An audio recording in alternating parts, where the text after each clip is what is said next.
ආයුබෝවන් පුතේ සුබ උදෑසන සියලු දෙනාටම. ඒ වගේම අද අපි කිව්වත් එක්ක වගේ ළමයි සංඛ්‍යාව නම් ඉතාමත් අඩු ප්‍රමාණයක් ඉන්නේ. අපි කිව්වත් එක්ක වගේ අපේ සම්මන්ත්‍රණය 6 වෙනිදා දක්වා උපරිම කැමති කෙනෙකුට සහභාගී වෙන්න පුළුවන් විදිහට ඕපන් ලින්ක් එකක් දීලා අපි යනවා. ඉතින් මේ වෙද්දී අපි දන්නවා උදේ 4ට නැගිටලා කියන එක අමාරුයි කියලා හිතාගෙන වෙන්නේ. මම දැන් බලන්න අපි ඊරෑ 10 වෙනකම් වැඩ කරා එක ලින්ක් එකක් අපිට දැම්ම නැතුව. ආය අද උදේ 4ට නැගිට්ටා. 4ට මේ වැඩ ටික කරගන්නම් මම නැගිටින්න ඕන 3ටවත්. ඉතින් එහෙම ප්‍රශ්නයක් නැහැ. Tamanට කැපවීම උත්සාහය උනන්දුව තියෙනවා නම් කම්මැලිකමක් නැහැ. ක්ලාස් එකට එන්න පුළුවන්. ඒ නිසා මම හිතනවා මගේ ළමයින්ට මම දුන්නු අවස්ථාවෙන් ප්‍රයෝජනයක් ගත්තේ නෑ සමහර අය. හැබැයි ආපු අයට කිසිම හානියක් නොවෙන්න හොඳ ටියුට්ස් දෙකක් දාලා දෙනවා. මම ඒකයි ගෲප් එකට ටියුට් එක දැම්මේ නැත්තේ. මම ගෲප් එකට ටියුට් එක දාන්නේ නැහැ. ඉන්න ළමයින්ට වෙන වෙනම දානවා ක්ලාස් එක බලලා. අද දැම්මේ නැහැ. දැන් මැසේජ් පිට මැසේජ් දෙනවා ගෲප් එකට ටියුට් එක දාන්න කියලා. ඔය එහෙම වැඩක් නැහැ. Tamanට මහන්සි වෙලා කැප වෙලා වැඩක් කරගන්න පුළුවන් කියලා හිතන කෙනාත් එක්ක ගමනක් යන එක හරියි. කම්මැලියොත් එක්ක යන එක හරියන්නේ නැහැ. මාතෘකාව තමයි අපේ අද සම්මන්ත්‍රණයේ මාතෘකාව ප්‍රතික්‍රියාශීලතාව. පුතේ ප්‍රතික්‍රියාව රසායනික විපර්යාස. පරිසරයේ රසායනික විපර්යාස ගොඩක් තියෙනවා. එතනින් අනේ අපිට සරලව කිව්වොත් මේ පාඩම කරනවා නෙවෙයි අපෙන් අහනවා පරිසරයේ සිදුවන රසායනික විපර්යාස ප්‍රධාන වශයෙන් සෙමින් සිදුවන විපර්යාස සහ ඉක්මනින් සිදුවන රසායනික විපර්යාස කියලා පරිසරයේ සිදුවන විපර්යාස හේවත් රසායනික ප්‍රතික්‍රියා කාණ්ඩ දෙකකට බෙදන්න පුළුවන්. මොනවද? සෙමින් සිදුවන රසායනික ප්‍රතික්‍රියා, වේගයෙන් සිදුවන රසායනික ප්‍රතික්‍රියා. නැත්නම් සෙමින් සිදුවන රසායනික විපර්යාස, වේගයෙන් සිදුවන රසායනික විපර්යාස. එනම් පුතේ තරුණ ප්‍රදාල් ලියනවා.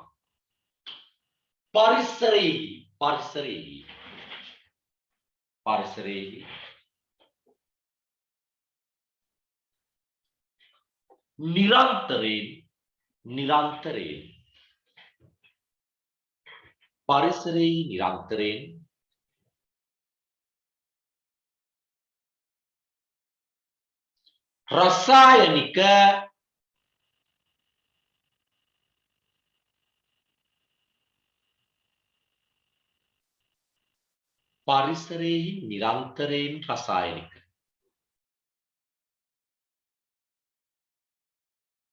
විපර්යාසයන් සිදුවේ.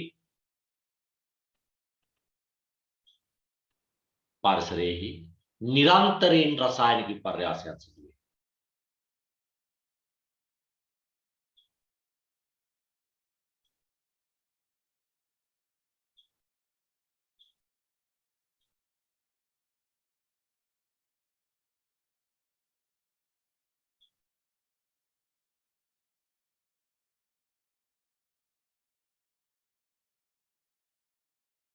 එම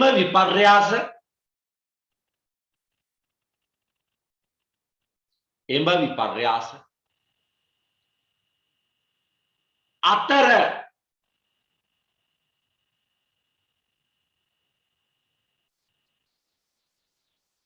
එක යට කලියමු. යකඩ මල බැඳීම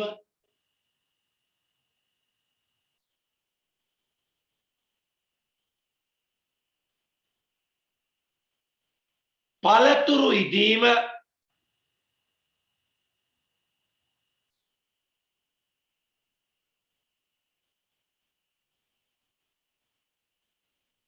ආහාර ජීර්ණය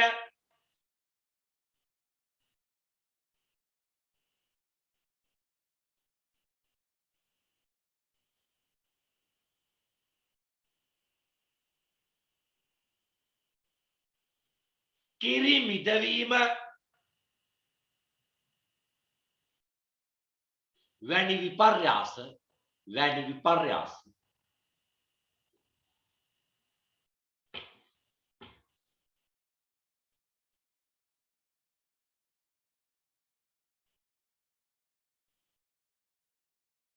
වේගයෙන් සිදුවන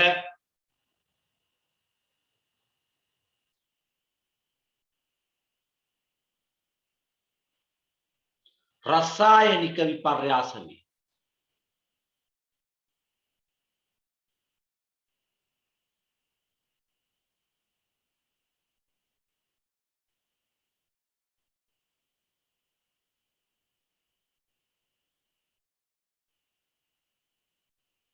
රසායනික විපර්යාස වේ. ඊට පස්සේ ආය වෙනම ලියනවා සින් කැබැල්ලක්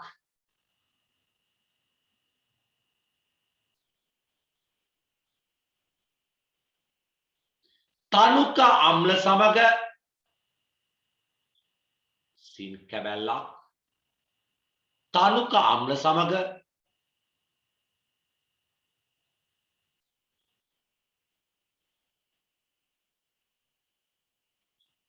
ප්‍රතික්‍රියා කිරීම සින් කැබැල්ලක් තනුක අම්ල සමග ප්‍රතික්‍රියා කිරීම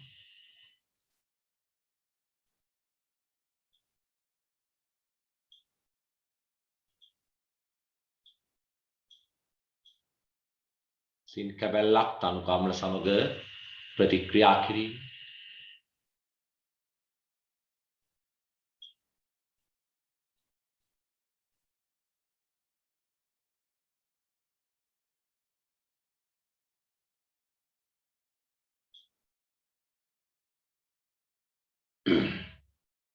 සෝඩියම් කැබැල්ලක් ජලය සමග ප්‍රතික්‍රියාව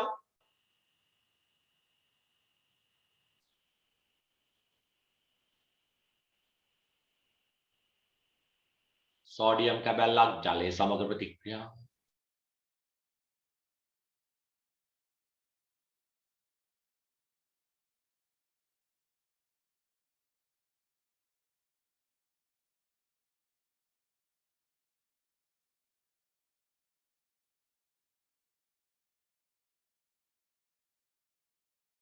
රතිඤ්ඤා කරලා පිපිරීම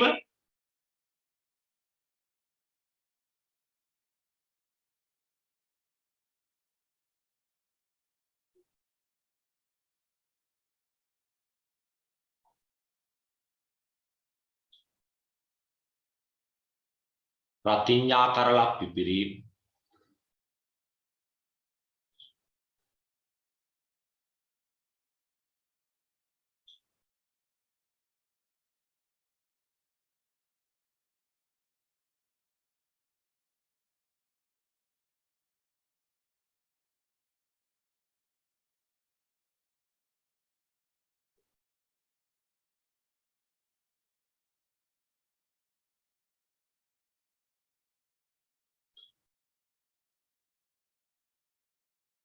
මැග්නීසියම් පටියක් තනුක අම්ල සමග ප්‍රතික්‍රියාව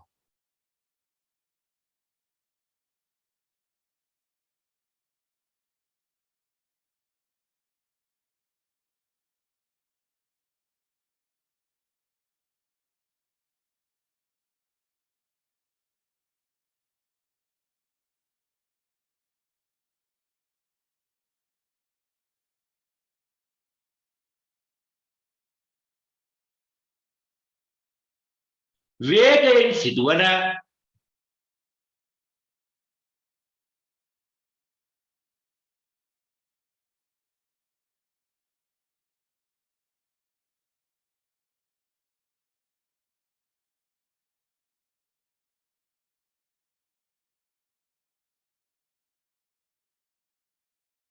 රසායනික විපර්යාසයන් වේ.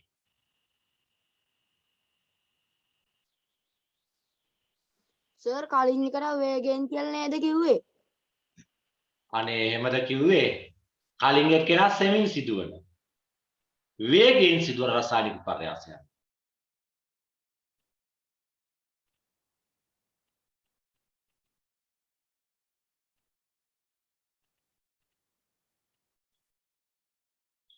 ඒ නෝට් එක පුතේ ආයෙ මුලින්ම කියවන්න බාන්නේ නං.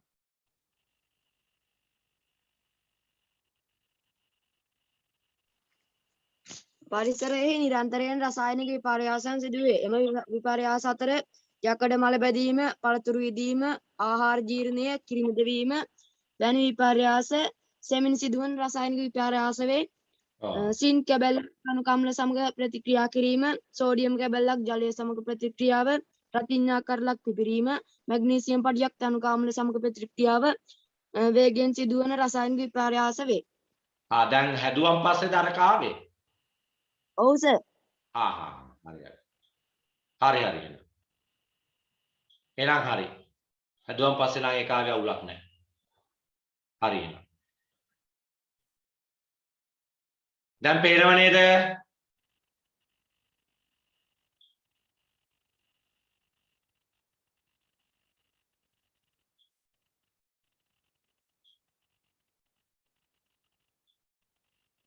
දැන් ස්ක්‍රීන් ෂෙයා වෙනවද? ඔව් සර්. දැන් පේන්නේ වෙන ටියුට් එකක් නේද? පොඩ්ඩක් මේක බලා ගන්න ඕන. ටියුට් එක තුනක් තියෙනවා. ඔව් සර්. දැන් පාඩම් පේනව නේද? ඔව් සර්. හරි. එහෙනම් එච්චරයි.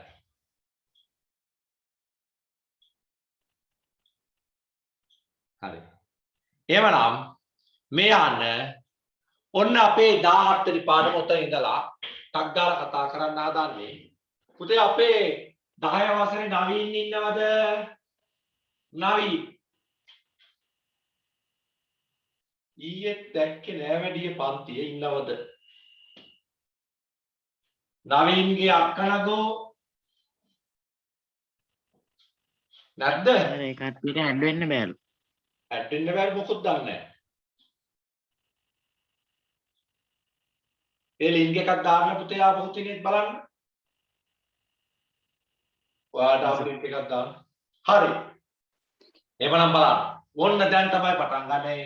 ප්‍රතික්‍රියාශීලතාවය කිව්වා වේගයෙන් සිදුවන රසායනික ප්‍රතික්‍රියාවක් තියෙනවා, සෙමින් සිදුවන රසායනික ප්‍රතික්‍රියාවක් තියෙනවා. මේ හැම දෙයකම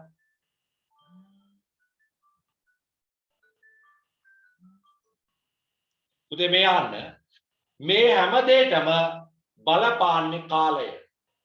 කාලය තමයි බලපාන්නේ මේකට. එහෙනම් වේගයෙන් යමක් සිදු වෙනවා නම් ඒ හැම දෙයකම තීරණය කරන්නේ කාලය. ඒ නිසා ප්‍රතික්‍රියා ශීඝ්‍රතාවය කියන්නේ කාලය මත තමයි පදනම් වෙලා තියෙන්නේ. එහෙමනම් අපි දන්නවා උන්න පළතුරු ඉදෙන්නේ හිමීට. අනේ සෙමින් සිදු වෙනවා කියන්නේ වැඩි කාලයක් ගන්න. මල් වැඩිල්ලක් ටක් ගාලා පුපුරනවා. අන්න වේගයෙන් සිදු වෙනවා. එතකොට ප්‍රතික්‍රියා ශීඝ්‍රතාවය නෙවෙයි ඕනම තැනක ශීඝ්‍රතාවය කියන පදේ එනවනම් එතන පදනම් වෙලා තියෙන්නේ මොකද්ද? කාලය කියන දේ. එහෙමනම් මෙන්න මම කියන්න හදන්නේ මේක. පුතේ අපි ගන්නවා මැග්නීසියම් පටියක්. එයාට දානවා හයිඩ්‍රොක්ලොරික් අම්ලය. මැග්නීසියම් පටියක් ගන්නවා. අපි කියනවා Mg පටියක්. Mg අරගෙන එයාට දානවා HCl අම්ලය. පුතේ හදනවා MgCl2 ධන හයිඩ්‍රජන්. මොනවාද හදන්නේ? MgCl2 ධන හයිඩ්‍රජන්. ඔයාලට මම එක දෙයක් කියන්නම්. මැග්නීසියම් ධන හයිඩ්‍රොක්ලොරික් අම්ලය මැග්නීසියම් ක්ලෝරයිඩ් ධන H2 නේ එන්නේ. අන්න එහෙමනම් මෙයා තමයි ඕනම රසායනික ප්‍රතික්‍රියාවක මෙයා තමයි අපි කියන්නේ ප්‍රතික්‍රියක. මේ දෙන්න තමයි අපි කියන්නේ ප්‍රතිඵල. හොඳවනිද සුරක් කියන්නම්. මේ හයිඩ්‍රොක්ලොරික් අම්ලයට මැග්නීසියම් පටියක් දැම්මොත් පිට වෙනවා වායු බුබුලු. වායු බුබුලු කියන්නේ මොනවද? හයිඩ්‍රජන්. එහෙම පිට වෙනවා නම් අන්න අපිට පේනෝනේ වායු බුබුලු යනවා. වායු බුබුලු යන වේගය වැඩි නම් අපි කියනවා මෙතන ප්‍රතික්‍රියා ශීඝ්‍රතාවය වැඩි. වායු බුබුලු යන වේගය අඩු නම් උන අපි කියනවා ප්‍රතික්‍රියා ශීඝ්‍රතාවය අඩු. ගහන්නේ එහෙනම් වායු බුබුලු යන වේගය වැඩි නම් ප්‍රතික්‍රියාශීලතාවය වැඩි. වායු බුබුලු යන වේගය අඩු නම් ප්‍රතික්‍රියාශීලතාවය අඩු. එහෙමනම් මේ පැත්තේ මේවා නිපද වෙනවා. ඒ කියන්නේ ප්‍රතිඵල නිපද වෙනවා වේගයෙන්. ප්‍රතිඵල නිපද වෙන්න නම් මේ පැත්තේ මේවා වැය වෙනවා. මම පොඩි දෙයක් කියන්නම්කෝ. ඔන්න අපේ ගෙදර අපි හදනවා කොසු හදනවා. මේ පැත්තේ තියෙනවා කොසු මිටවල් තියෙනවා. ඊට අමතරව කොහු තියෙනවා. කොහු මිටවල් එක්ක කොහු එකතු කරලා බැදලා මේ පැත්තට ගන්නවා අපි නිර්මිත කොස්සා.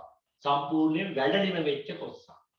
මේ පැත්තේ කොහු වල වැඩ නිම වෙනකොට මේ පැත්තේ තියෙන මිටවල් සහ කොහු ප්‍රමාණය අඩු වෙනවා.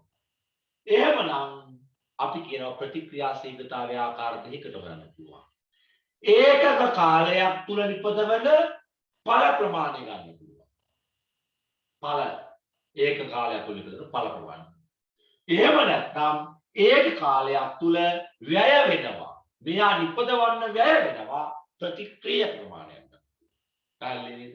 ඒක කාලයක් තුල නිපදවන ඵල ප්‍රමාණය හෝ ඒක කාලයක් තුල වැය වෙන ප්‍රතික්‍රියක ප්‍රමාණය මොකක් කියලා අපි හඳුන්වනවා? ප්‍රතික්‍රියා ශීඝ්‍රතාවයෙන් හඳුන්වනවා.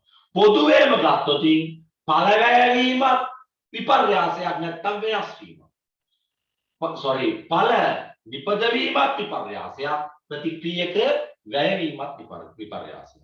ඒ නිසා දෙකම පොදුවේ ගත්තොත් සමස්තය ගන්න පුළුවන් ප්‍රතික්‍රියා ශීඝ්‍රතාවය කියන්නේ ඒකක කාලයක් තුළ සිදුවන විපර්යාස ප්‍රමාණය.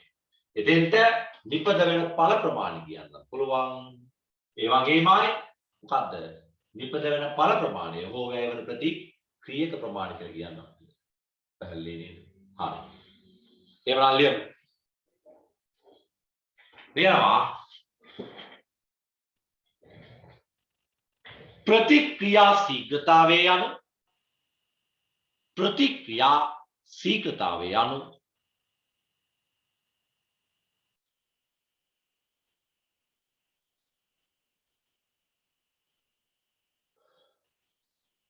प्रतिक्रिया शीघ्रतावे යනු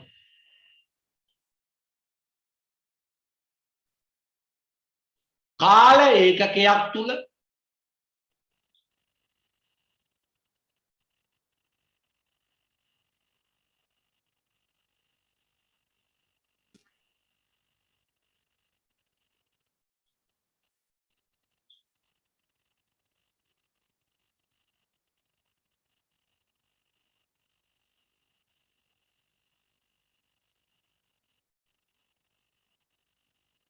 සිදුවන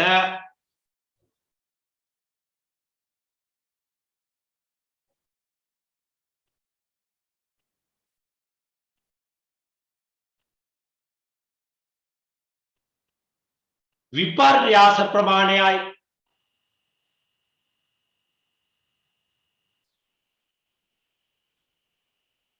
කාල ඒකකයක් තුල සිදුවන විපර්යාස ප්‍රමාණයයි ඉක්මන් කරමු. දැන් ඔයාලගේ තියනවා ස්ක්‍රීන් එකේ මෙන්න මේ මම කොටු කරන දෙන්නවා අඳින්න ඕන.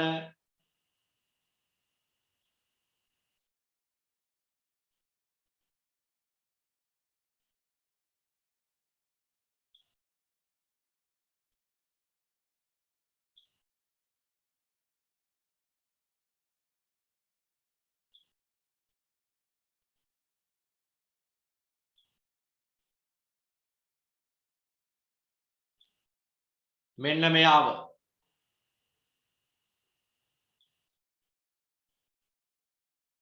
ඉස්සෙල්ලා මෙයා ලියා ගන්න.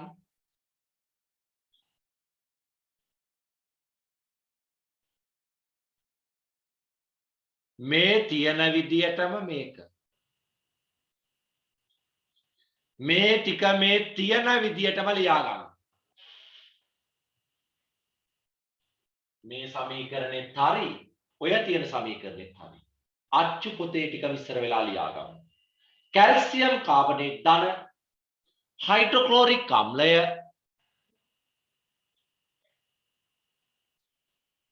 කැල්සියම් ක්ලෝරයිඩ් ධන ජලය කාබන් ඩයොක්සයිඩ්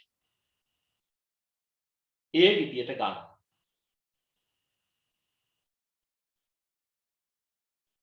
ප්‍රතික්‍රියා ශීඝ්‍රතාවය අනු කාල ඒකකයකදී සිදුවන විපර්යාස ප්‍රමාණය.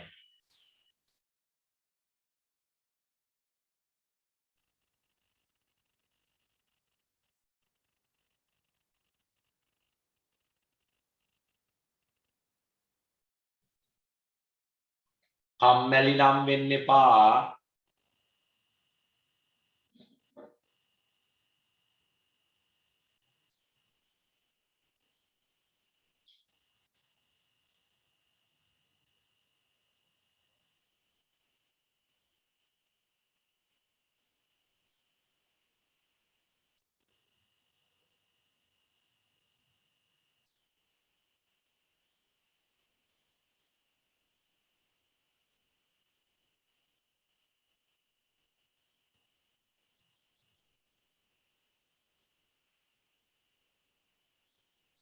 ප්‍රතික්‍රියා ශීඝ්‍රතාවය යනු කාල ඒකකයකදී සිදුවන විපර්යාස ප්‍රමාණය.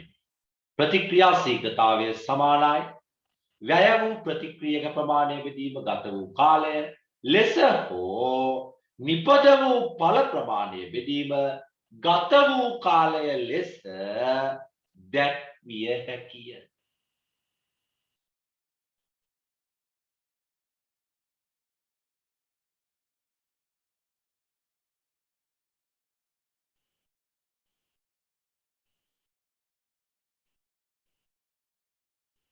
ටක් ගාලා ලියලා ඉවර නම් chat box එකට chat කරා ඉවරයි කියලා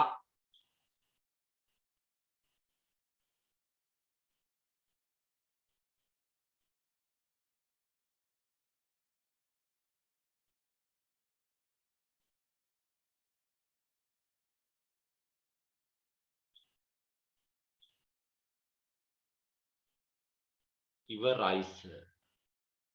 good.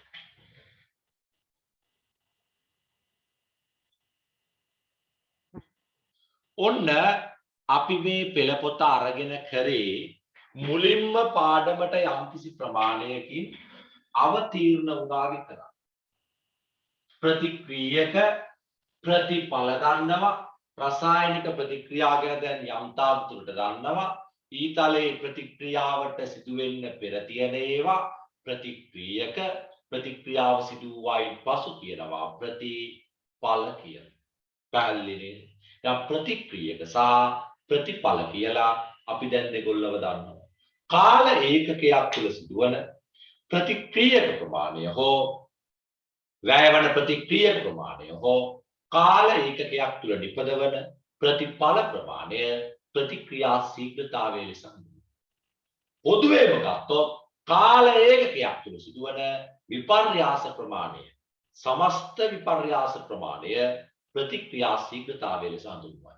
විපර්යාසයේ විදිහට ගන්න පුළුවන් නිපද වෙන ඵල ප්‍රමාණය හෝ වැය වෙන ප්‍රතික්‍රියක ප්‍රමාණය. හරි. එහෙමනම් දැන් අපි යනවා ටියුට් එකට. මම ටියුට්ස් දෙකක් තියෙනවා. එකක් ඔයාලට පෙන්නනවා විතරයි ටියුට් එක. ඒක කරලා දෙන්නේ නැහැ. මම කරන ටියුට් එක මෙන්න. මේ මම ඔයාලට ගෲප් එකට දාන්න ඉන්න ටියුට් එක. මේක ෂෝට් නෝට් එක වගේ ලස්සනට හදලා තියෙනවා. ඔය ඒ ටියුට් එක. ඔය පොඩි කොටස විතර අද කරන්නේ. මෙන්න ඊළඟ ටියුට් එක මගේ සම්පූර්ණ අර දන්නවනේ වසර ගානක පාස් පේපර්ස් ප්‍රශ්න දාලා හදන්නේ. මේ ටියුට් එක. මේක තියනවා වෙනම සෙමින එකක්. දැනට යන බලය හා සරල රේඛීය චලිතය වගේ. මේ ගොඩාක් මහන්සි වෙලා මං හදාගනිපු දේවල්. ඒ නිසා මේකේ තියෙනවා අවුරුදු 37ක පාස් පේපර්ස් ප්‍රශ්න ටික. පැහැදිලි නේද? ඒ නිසා මේක තමයි මම අද කරන්නේ මේ පොඩි වෙලාව ඇතුළත. එහෙනම් අපි ලියමු බලන්න මේකට පිළිතුරු. එහෙනම් ප්‍රතික්‍රියා ශීඝ්‍රතාවය අනුව කාල ඒකකයකදී නේද?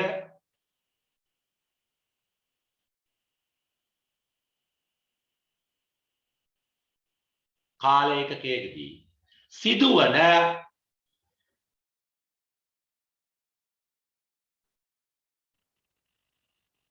විපර්යාස ප්‍රමාණයයි.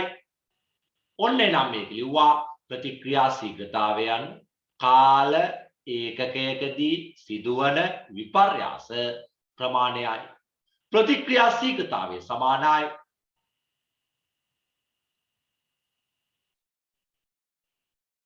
මෙතන උඩින් එනවා ප්‍රතික්‍රියක ප්‍රමාණය බෙදීම ගත වූ කාලය ඒක සමානයි නිපද වූ ඵල ප්‍රමාණය බෙදීම ගත වූ කාලය.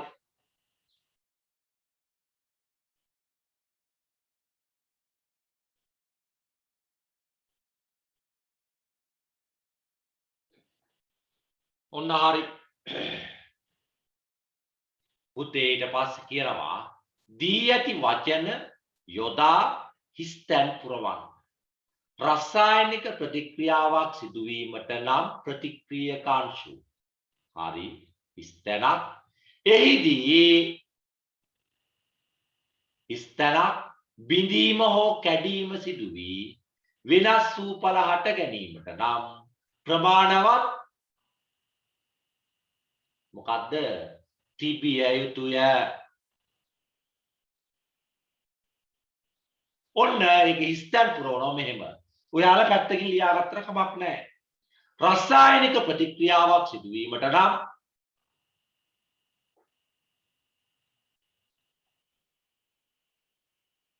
රසායනික ප්‍රතික්‍රියාවක් සිදුවීමට නම් ප්‍රතික්‍රියකාංශු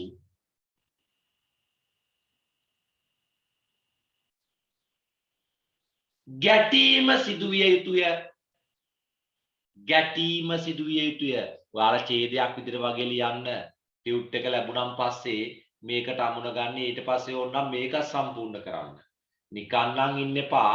ප්‍රශ්න අංක දැම්මා. රසායනික ප්‍රතික්‍රියාවක් සිදුවීමට නම් ප්‍රතික්‍රියකාංශු ගැටීම සිදුවිය යුතුය.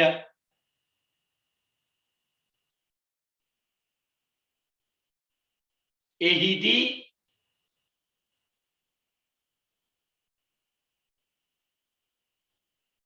බන්ධන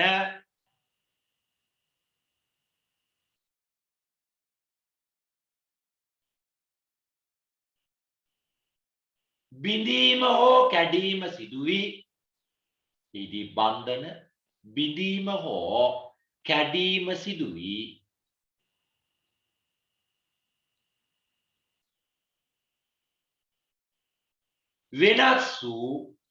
වෙනස් වූ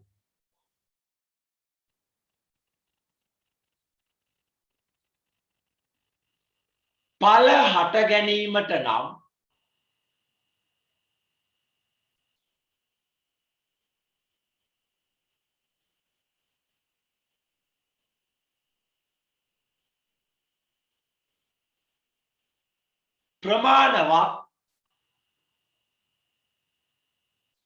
ප්‍රමාණවත්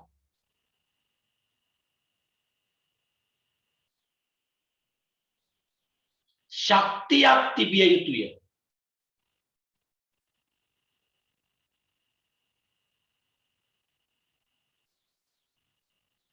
බලන්න මේ අහන්න නිරන්තරයෙන් පුතේ ප්‍රතික්‍රියාවක් වෙන්න නම් ප්‍රතික්‍රියකාංශු අතර ගැටීම් සිදු වෙන්න ඕන.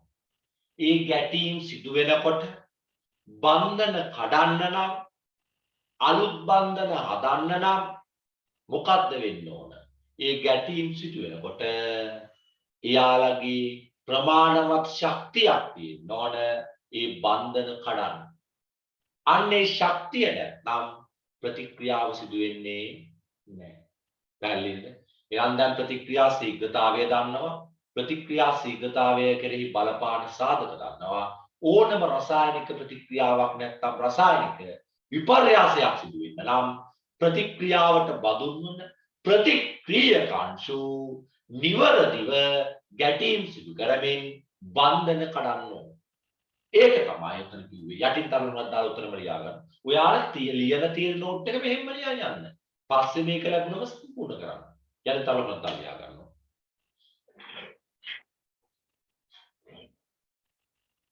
ප්‍රතික්‍රියාවට සහභාගී වන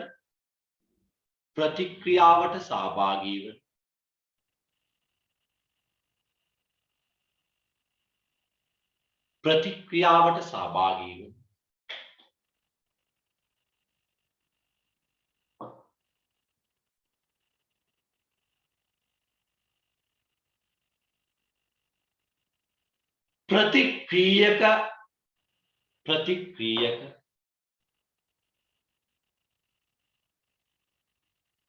අංශු ප්‍රතික්‍රියකාංශු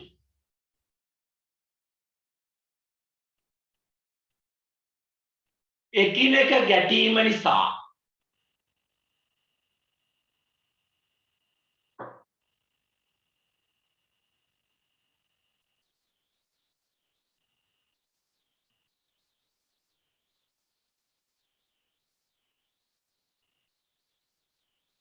ප්‍රතික්‍රියකාංශු එකිනෙක ගැටීම නිසා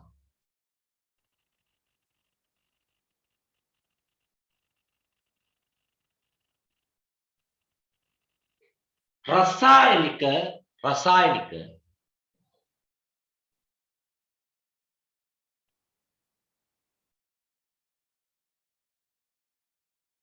ප්‍රතික්‍රියාවක් සිදුවන අතර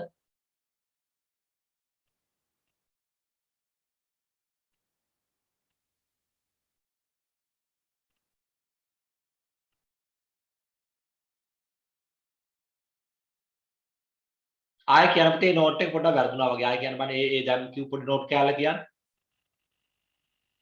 ටක් ගාලා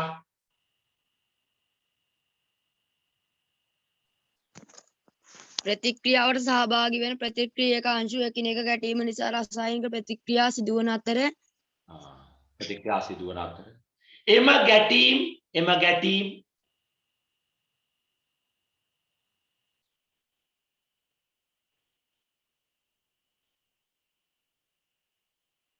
වේගවත් වී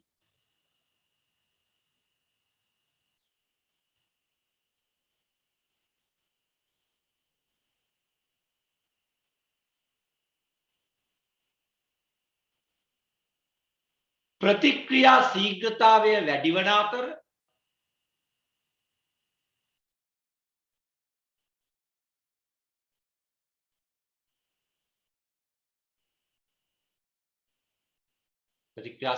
වැඩි වන අතර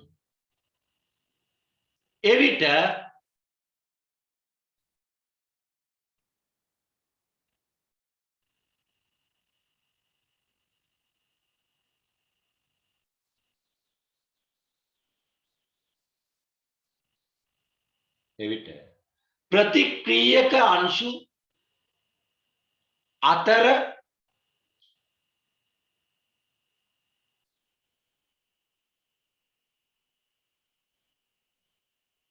රසායනික බන්ධන බිඳී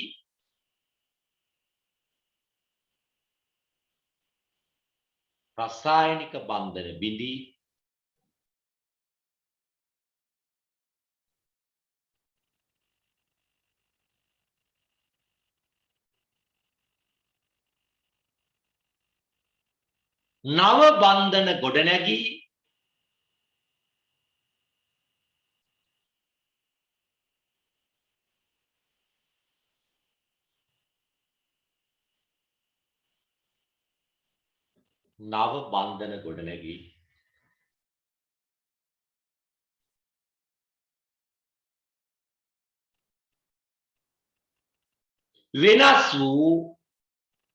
වෙනස් වූ ඵල හටගනී.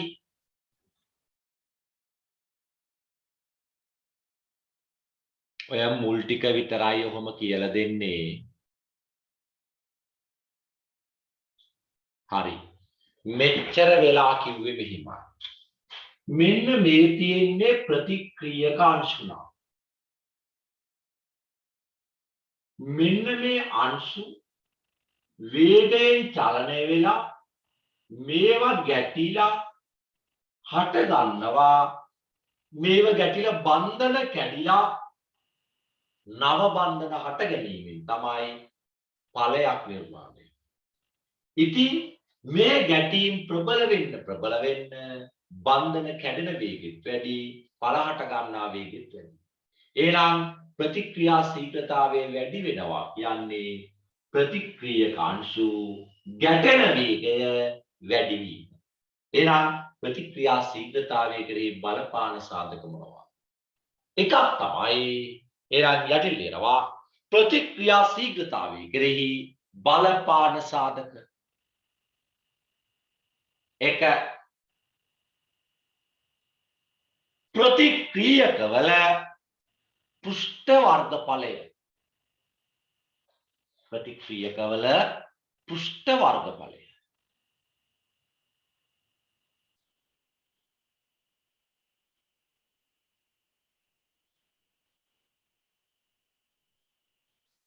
දෙක ප්‍රතික්‍රියාව සිදුවන උෂ්ණත්වය.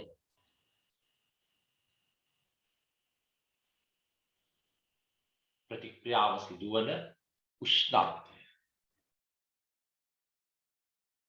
තුන ප්‍රතික්‍රියකවල සාන්ද්‍රණය.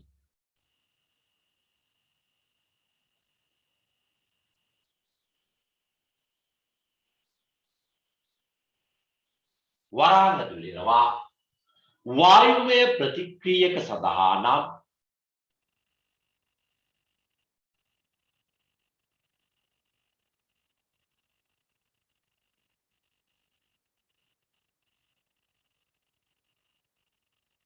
පීඩනය ඊළඟ එක්කෙනා උත්ප්‍රේරක පැවතීම. මොන ප්‍රේරකද? උත්ප්‍රේරක. උත්ප්‍රේරක.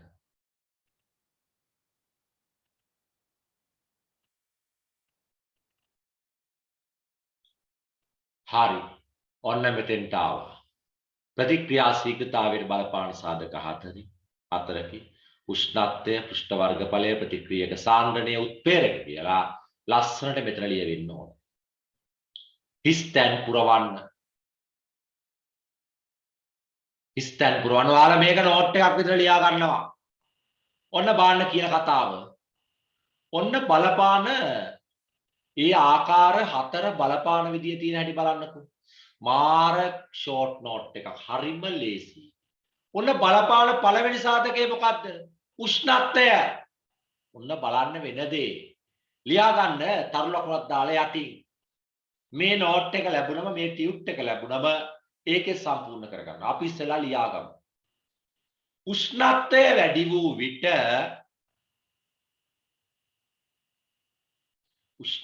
වැඩි වූ විට අංශුවල චාලක ශක්තිය වැඩි වේ. හරි. ඔන්න බලන්න. උෂ්ණත්වය බලපානවලු ප්‍රතික්‍රියා ශීඝ්‍රතාවය. කොහොමද බලපාන්නේ? පුතේ උෂ්ණත්වය වැඩි නම් අංශුවල චාලක ශක්තිය වැඩි. සර් ඔයා කොහොමද එහෙම කියන්නේ? පුතාලට මං කියනවා ප්‍රතික්‍රියා ශීඝ්‍රතාවය පුතාල පැත්තකට දාන්න. ජල බඳුනක් අරගෙන යටින් රත් කරා. මගේ පුතේ මුලින්ම රත් වෙද්දි ජලය නිකන් කිඳියට වගේ අහනවා. ඔයා රත් කරනවද කියලා. ඇයි? තාම දැනුන්නේ. මෙයා ටිකකින් මොකද්ද වෙන්නේ?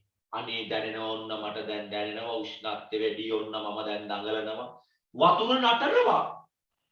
අන්න ඔයාට එතනම ඇති. ජලය නටනවා කියන්නේ ජල බඳුනක් රත් කරද්දී ජලාංශ වල චාලක ශක්තිය වැඩි වෙනවා. එහෙනම් මතක තියාගන්න. ප්‍රතික්‍රියාවකටත් වෙන්නේ ඕක. ඒ පරිසරයේ උෂ්ණත්වය වැඩි වෙනවා කියන්නේ ප්‍රතික්‍රියකාංශ වල චාලක ශක්තිය වැඩි වෙනවා. ඒ කියන්නේ පරමාණු හරි අයන. මෙයාලගේ චාලක ශක්තිය වැඩි වෙනකොට මෙයාලා අතර ගැටීම් වැඩි වෙනවා. ගැටීම් වැඩි වෙනකොට ඉක්මනින් බන්ධන කැඩෙනවා. එහෙමනම් බන්ධන කැඩිලා අලුත් බන්ධන හැදෙනවා. එහෙමනම් රසායනික ප්‍රතික්‍රියා ශීඝ්‍රතාවයට උෂ්ණත්වය බලපාන්නේ නොමයි. එනම් මේක ලිව්ව බිබේම හරි. උෂ්ණත්වය වැඩි වූ විට අංශු වල චාලක ශක්තිය වැඩි වේ. හරිනේ. දැන් මොකද්ද වෙන්නේ? උෂ්ණත්වය වැඩි වෙනකොට අංශු වල චාලක ශක්තිය වැඩි. මේ නිසා අංශු වේගයෙන් ගැටේ. ඊළඟට ලකුණ මේ නිසා අංශු වේගයෙන් ගැටේ.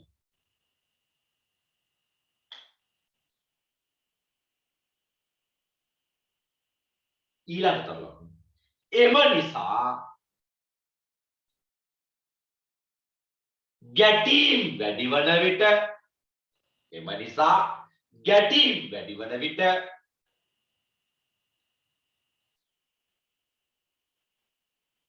ප්‍රතික්‍රියා ශීඝ්‍රතාවය වැඩි වේ. එම නිසා ගැටීම් වැඩි වන විට ප්‍රතික්‍රියා ශීඝ්‍රතාවය වැඩි. මගේ පැටව හොඳට බලා ගන්න කියන කතාව මුලින්ම කිව්වා රසායනික විපර්යාසයක ශීඝ්‍රතාවය නැත්නම් රසායනික ප්‍රතික්‍රියාවක ශීඝ්‍රතාවය කියන්නේ කාල ඒකකයක් තුළ සිදුවන විපර්යාස ප්‍රමාණය. විපර්යාස කොහොමද වෙන්නේ? කාල ඒකකයක් තුළ වැයවන ප්‍රතික්‍රියක ප්‍රමාණය හෝ නිපදවන ප්‍රතිඵල ප්‍රමාණය. ඒකෙදී අනිවාර්යයෙන්ම ප්‍රතික්‍රියක අංශු වල ගැටීම් වේගය වැඩි වෙනවා නම් ප්‍රතික්‍රියා ශීඝ්‍රතාවය වැඩි. ප්‍රතික්‍රියා ශීඝ්‍රතාවයට බලපාන ප්‍රධාන සාධකයක් තමයි ප්‍රතික්‍රියකවල උෂ්ණත්වය. උෂ්ණත්වය වැඩි වෙනකොට ප්‍රතික්‍රියක අංශු වල චාලක ශක්තිය වැඩි වෙනවා. චාලක ශක්තිය වැඩිකොට ප්‍රතික්‍රියක අංශු තදින් එකිනෙක ගැටෙනවා. ගැටෙනකොට බන්ධන කැඩෙනවා. බන්ධන කැඩිලා නව බන්ධන හැදෙනවා. ලස්සන ප්‍රතික්‍රියාවක් සිදු වෙනවා. එහෙනම් ඔයාලා දන්නවා ප්‍රතික්‍රියා ශීඝ්‍රතාවය වැඩි වෙන්නේ ඇයි? උෂ්ණත්වය වැඩි වෙනකොට ප්‍රතික්‍රියක අංශු වල චාලක ශක්තිය වැඩි වී ප්‍රතික්‍රියක අංශු අතර ගැටීම් ප්‍රමාණය වැඩි වීම නිසා. හරිනේ? හරි ලස්සනට තියෙනවා. හරිනේ නේද? ඊළඟ ඔන්න බලපාන එක සාධකයක් තමයි උෂ්ණත්වය. දෙක සාන්ද්‍රණය දෙක බලපානවා. සාන්ද්‍රණය අපි බලමු.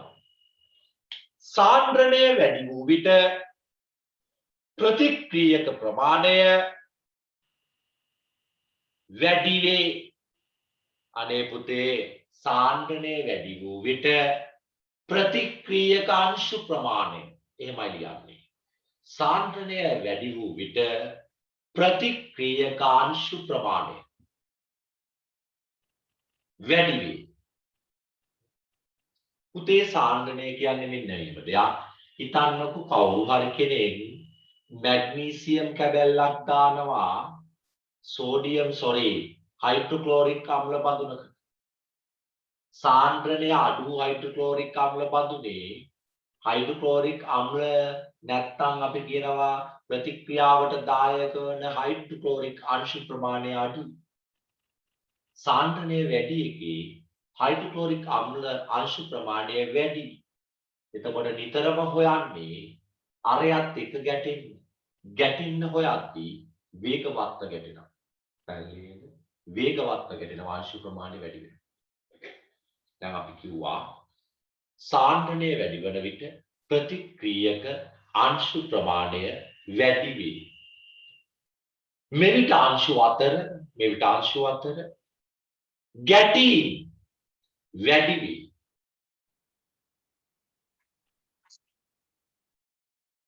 ගැටීම් වැඩි වන විට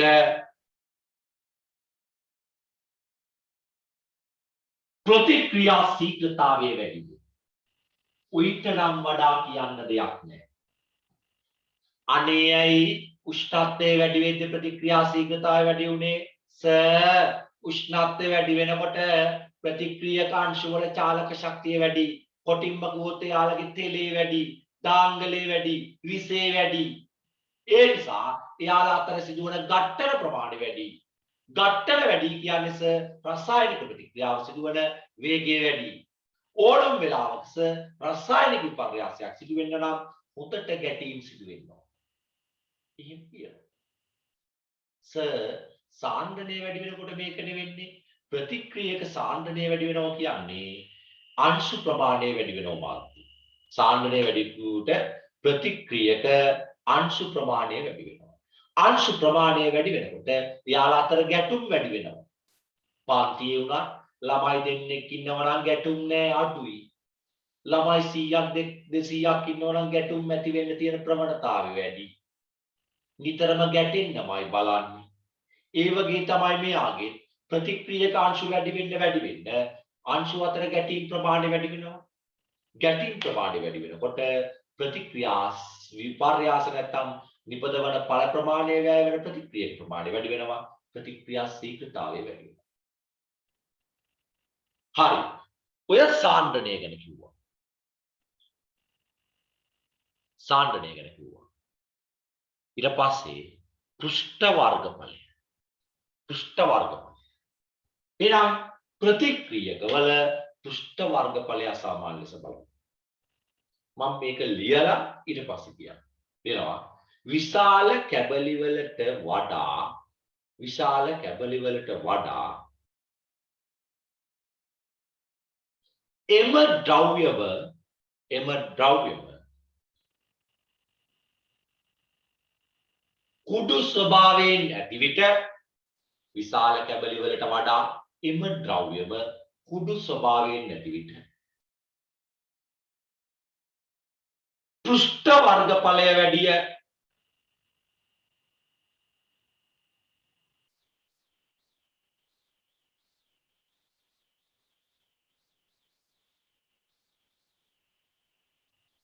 එවිට අංශු අතර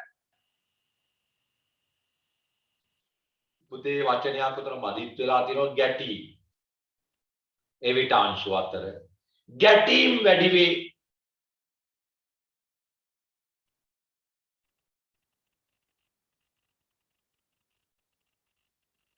එවිට අංශු අතර ගැටීම් වැඩි වේ. මේ නිසා ප්‍රතික්‍රියා ශීඝ්‍රතාවය වැඩි වේ. මේ නිසා ප්‍රතික්‍රියා ශීඝ්‍රතාවය වැඩි වේ. හොඳට බලන්න කියන කතාව.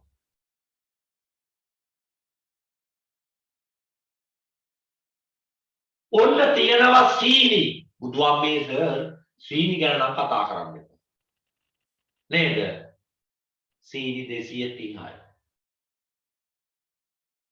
හරිෂෝ. ඇත්තටම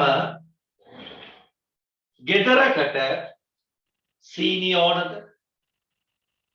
ඇත්තටම ගෙදරකට කිරිපිටි ඕනද? ඕන නැහැ. අපි නම්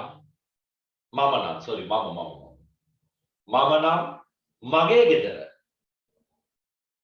මගේ ගෙදර කිරිපිටිත් නැහැ.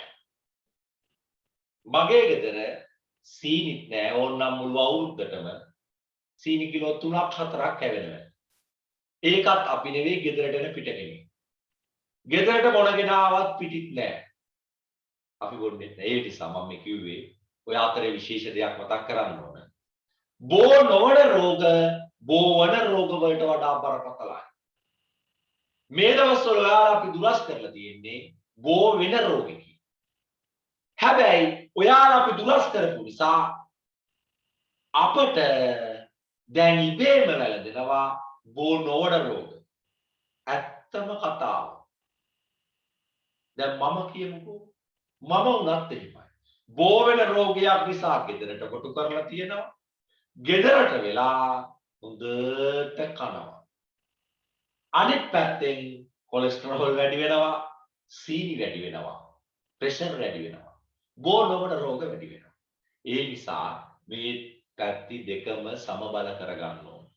ඒ නිසා වෙන්නේ නැති මට හිතෙන්නේ ආණ්ඩුව ගත්ත හොඳ ක්‍රියාමාර්ගයක් සීනි මිල වැඩි කරනවා. මම නම් සීනි මිල වැඩි වුණාට කිසි දෙයකට කෑ ගහන්නේ. කිරිපිටි මිල වැඩි වුණාට කිසි දෙයකට කෑ ගහනවා. සිමෙන්ති කොට්ටයක මිල වැඩි වුණොත් කෑ ගහනවා. යකඩ කම්බියක මිල වැඩි වුණොත් කෑ ගහනවා.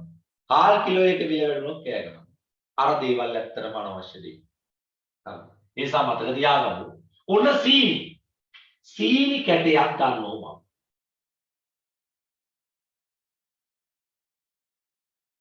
සීනි කැටයක් ගන්නවා. ඔන්න මේ සීනි කැටේ කියන්නේ. ඔන්න සීනි කැටේ. හරි. මේ සීනි කැටේ අරගෙන මම මේ සීනි කැටේ මේ වගේ පොඩියට හදනවා.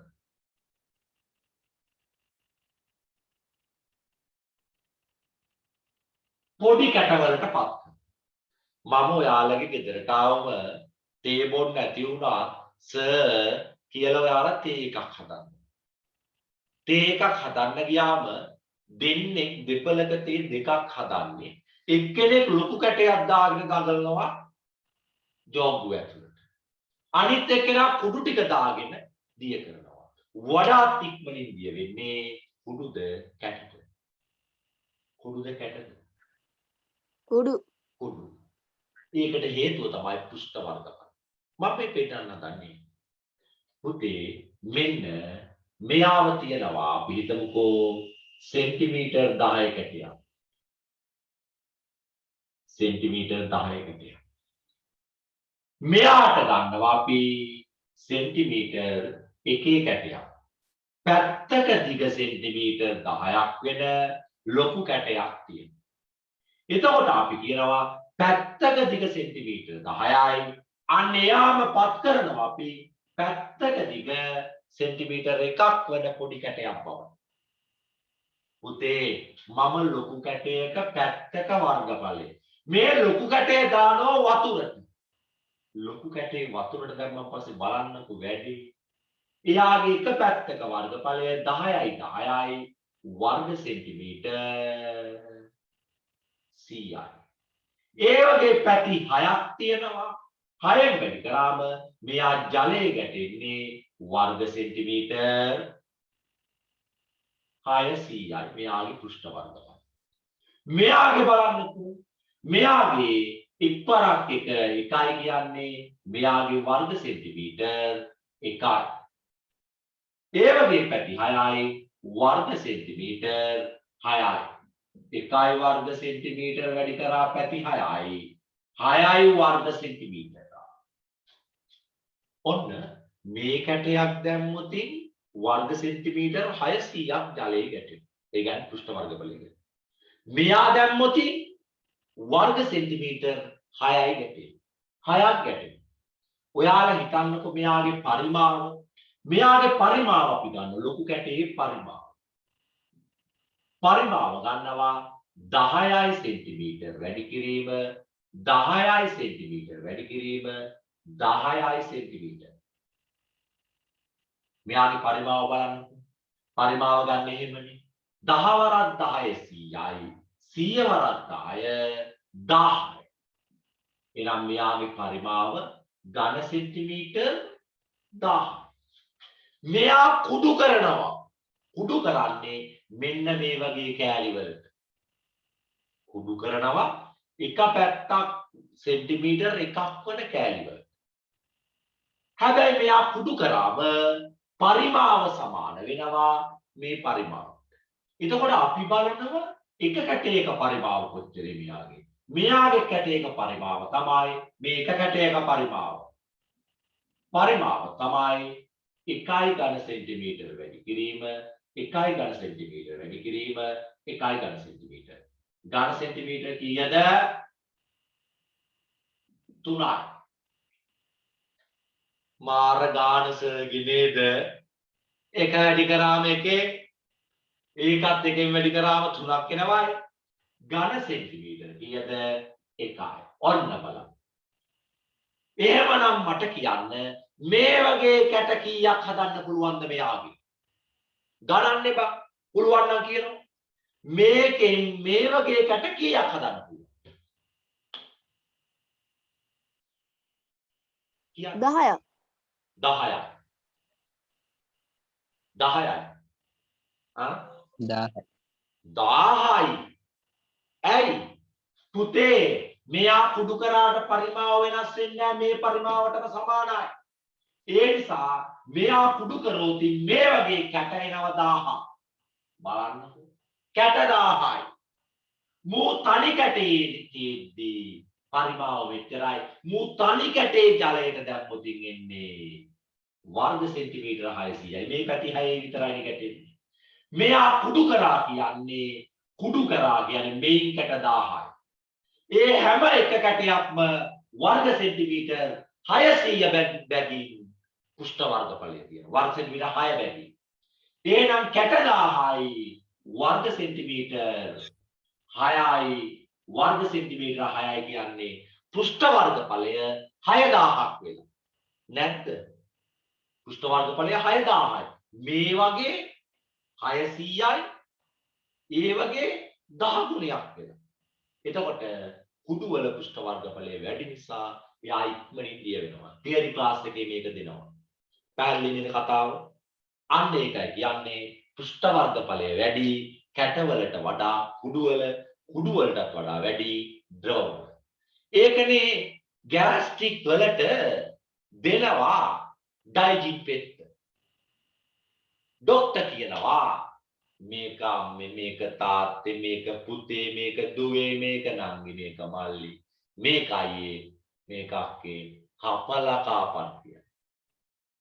අපේ පඬිතුකමට හපල කන්නත් බෙහෙත් දුන්නනේ කියලා හපල කන්නේ නැහැ වතුරත් එක්ක ගිලිනවා. වැඩක් වෙයිද? හපල කන්න කියන්නේ මෙහෙමයි. අපේ ආමාශය දැන් ආම්ලිකයි. හයිඩ්‍රොක්ලෝරික් අම්ලය ඇවිල්ලා බලන් ඉන්නේ. දැඩි වේදනාවක්. මම හපල කාපු ගමම මෙන්න මේ වගේ කැටයක් නේ මට දුන්නේ පෙත්ත කියලා මේ වගේ කුඩු බවට පත් වෙනවා. ශනිකව ආමාශයට ගමන් කරලා පෘෂ්ඨ වර්ගඵලය වැඩි නිසා ඉක්මනින් ප්‍රතික්‍රියා කරලා ශනිකව නැති වෙනවා ગેස්ට්‍රයිටිස්. අන්න ඒක තමයි පෘෂ්ඨ වර්ගඵලයෙන් වෙන්නේ. මම හිතනවා පැහැදිලි ඇති. දර කෑල්ලක් දහනය කරනවට වඩා දර ටික පොඩි පොඩි කෑලි වලට කපලා දහනය කරොත් ඉක්මනින් පිලිස්සෙනවා. කරවිල වේලද්දී ගෙඩිය පිටින් බේරනවට වඩා අපේ අම්මලා තාත්තලා මේ කරවිල ගෙඩිය හොඳට පෙති වලට කපලා වේලනකොට හොඳට වේලිනවා. නේද?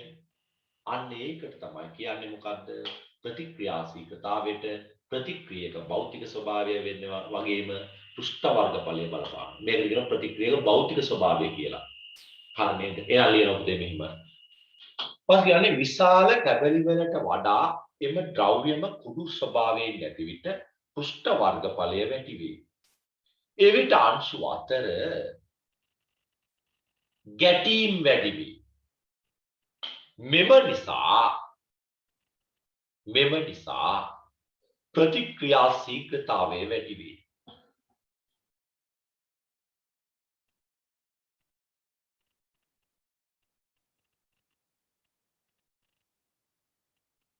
ඔන්න උත්ප්‍රේරක ප්‍රතික්‍රියා ශීඝ්‍රතාවය කෙරෙහි බලපාන සාධකයක් තමයි උත්ප්‍රේරක.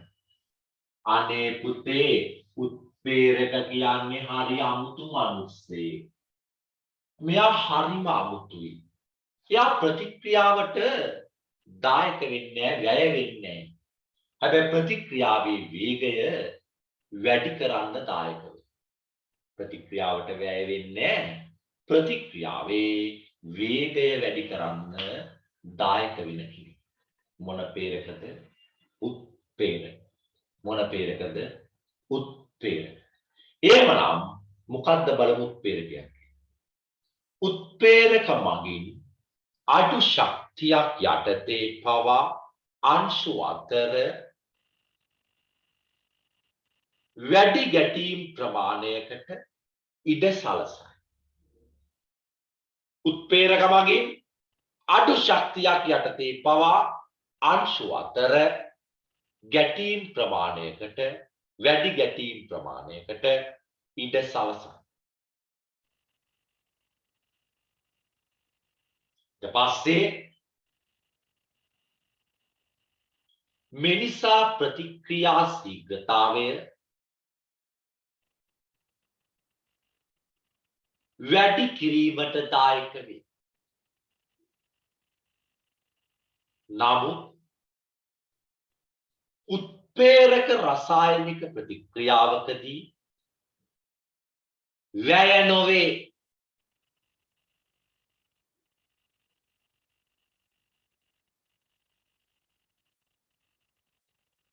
ප්‍රතික්‍රියා ශීඝ්‍රතාවය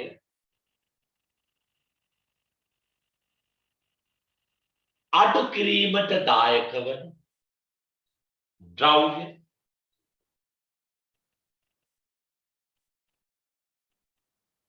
ඍණ උත්ප්‍රේරක හෙවත්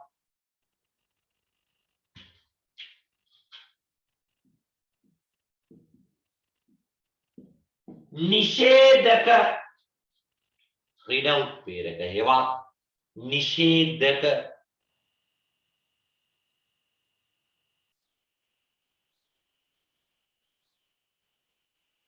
නම් වේ.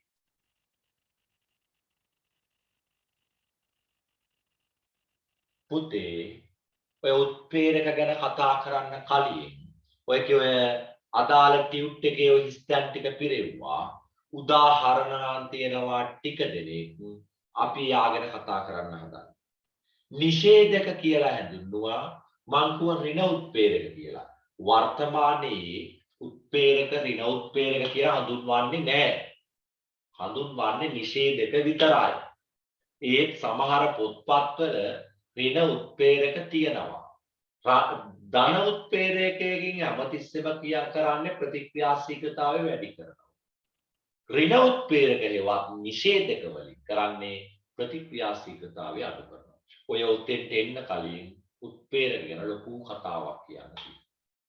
මේ අහන්නකෝ උත්ප්‍රේරක ප්‍රතික්‍රියාවට වැය වෙන්නේ නැහැ. හොඳම උත්ප්‍රේරකයක් තමයි H2O2 කියන්නේ තුවාල සෝදන වතුර නැත්තම් හයිඩ්‍රජන් පෙරොක්සයිඩ්. අපේ තුවාලයකට දැම්මම බලන් ඉද්දි පුතේ තුවාලේ පිරිසුදු වෙනවා කියලානේ ඔයාලා කියන්නේ. පෙන නගිනවා. පෙන නගින්නේ හේතුව තමයි මේ අපේ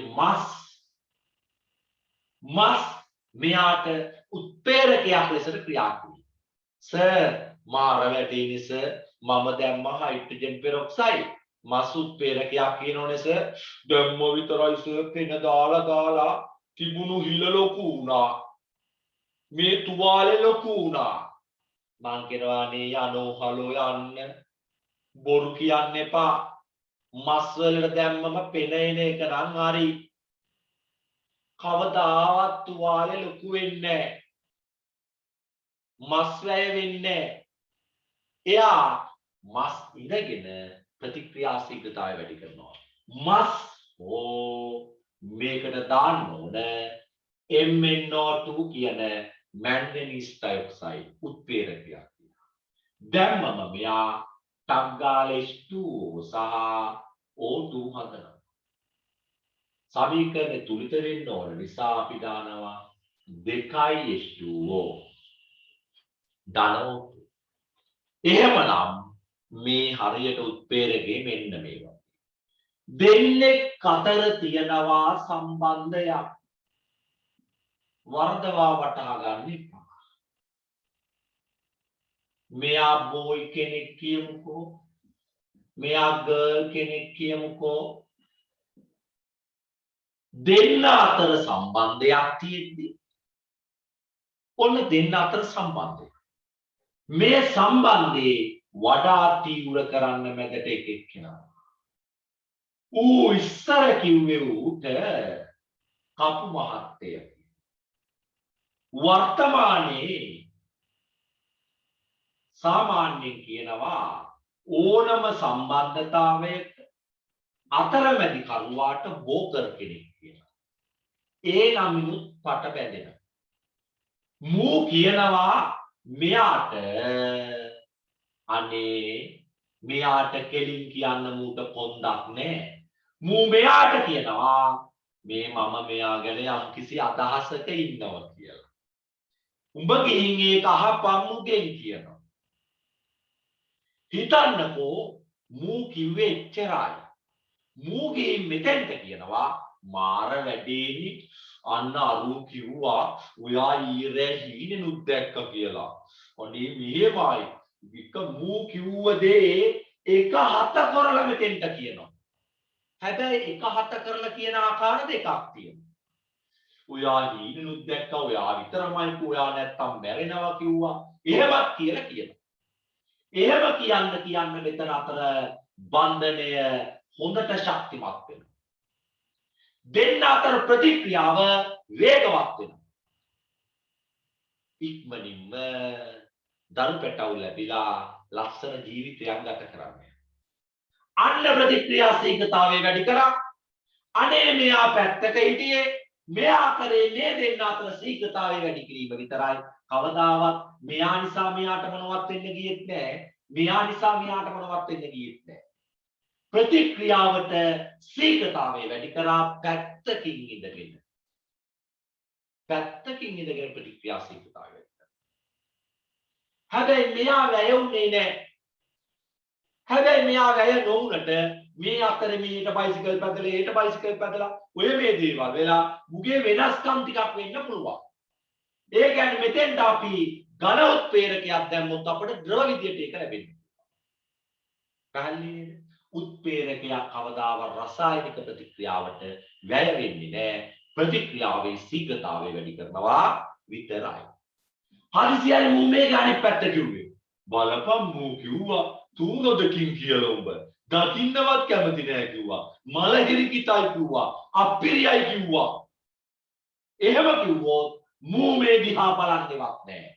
මූ මොකද්ද? සෝරි. මූ මොනතරම් මේ පැත්තට ගියත් මේක මේ දිහා බලන්නේවත් නෑ. ඇයි යන්නේ මෙහෙම කියන්නේ? මෙච්චර දෙයක් කියන්නේ? එපා වෙනවනේ යන්නේ කියලා. පැත්තට අන්නයා ඍණ උත්ප්‍රේරක නැත්නම් නිෂේධක වගේ. පැහැදිලිද?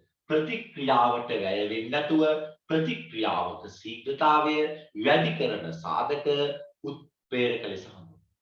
පැහැදිලි නේද? ප්‍රතික්‍රියාවට වැය වෙන්නේ නැහැ. හැබැයි ප්‍රතික්‍රියාවේ ශීඝ්‍රතාවය වැඩි කරනවා. මේකනේ කිව්වේ පුතේ සාමාන්‍යයෙන් ඔයාලා හිතන්න ග්ලූකෝස් කියමුකෝ. ග්ලූකෝස් දහනය වෙන්න 100යි 11යි O6යි ධන ඔක්සිජන් එක ප්‍රතික්‍රියා කරනවා කියන්නේ දහනය වෙන්න. බාහිර පරිසරයේදී ග්ලූකෝස් ටිකකුත් අපි පැත්තකින් තියනවා. ඔක්සිජන් උත් වායු ගෝලයේ තියනවා. මේ දෙන්න අතර ප්‍රතික්‍රියාවක් වෙනවද? නැහැ. ප්‍රතික්‍රියාවක් වෙන්න නම් සුදුසු උෂ්ණත්වයකට එන්න ඕන. හැබැයි අපි ඊයේ රෑ ඉගෙන ගත්තා ග්ලූකෝස් එක ඔක්සිජන් අපේ සිරුර තුලදී ප්‍රතික්‍රියාවකට බඳුන් වෙලා ශ්වසනයට බඳුන් වෙලා විනාශ කරන ශක්තිය.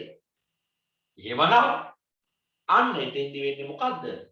අන්න උත්ප්‍රේරක එනවා. අපේ ඇඟේ තියෙන උත්ප්‍රේරක විශේෂයක් ප්‍රෝටීනමය උත්ප්‍රේරක විශේෂයක්. එයාගේ නම තමයි මොනසයිමද? එන්සයිම. එන්සයිම් වලට විශේෂ හැකියාවක් තියෙනවා. අධික උෂ්ණත්වයකදී සිදුවෙන ඕන ප්‍රතික්‍රියාව සාමාන්‍ය අපේ ඇඟ තුල තියෙන දේහ උෂ්ණත්වය සෙල්සියස් 37ක් වගේ උෂ්ණත්වයේදී මේක සිදු කරලා දෙනවා. අන්න එන්සයිම් වලට විශේෂ හැකියාවක් තියෙනවා. නිශ්චිත උෂ්ණත්වය නැතුව මොකද්ද ඊට වඩා අඩු උෂ්ණත්වයේදී මේක කරන්න. එන්සයිම තමයි අපේ ආහාර ජීර්ණය කරන්නේ. ඊළඟ යා කරන්නේ කොහොමද? උත්ප්‍රේරකය. අපේ ජීවි දේහයේ තියෙන ස්වාභාවික උත්ප්‍රේරකයක් තමයි එන්සයිම. ඊළඟ එන්සයිම් මගින් අදාළ ප්‍රතික්‍රියාව සිදු වෙන්න ඕනේ ඉහළ උෂ්ණත්වයක උනාට ඒක සාමාන්‍යයෙන් දේහ උෂ්ණත්වයේ යටතේ සිදු කරනවා. එහෙමනම් ජීවි දේහයේ තියෙන හොඳ උත්ප්‍රේරකය තමයි එන්සයිම. පැහැදිලි නේද? හරි. එහෙනම් පුතේ යටින් තරලොක්න දාලියා ගමු මෙහෙම. හයිඩ්‍රජන් පෙරොක්සයිඩ් වියෝජන ශීඝ්‍රතාවය වැඩි කරන හයිඩ්‍රජන් පෙරොක්සයිඩ් වියෝජන ශීඝ්‍රතාවය වැඩි කරන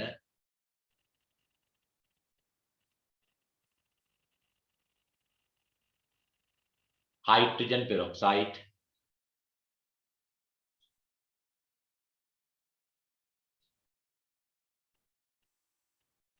වල වියෝජන ශීඝ්‍රතාවය වැඩි කරන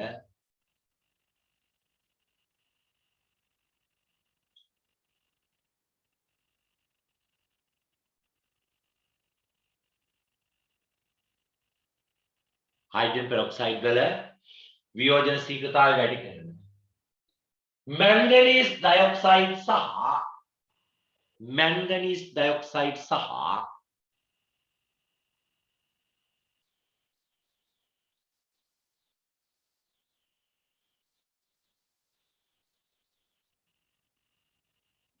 මැංගනීස් ඩයොක්සයිඩ් සහ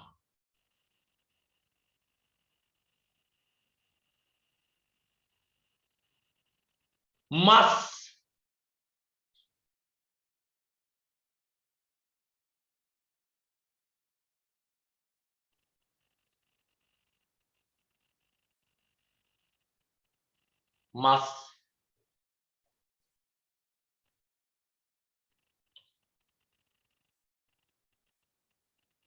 උත්ප්‍රේරක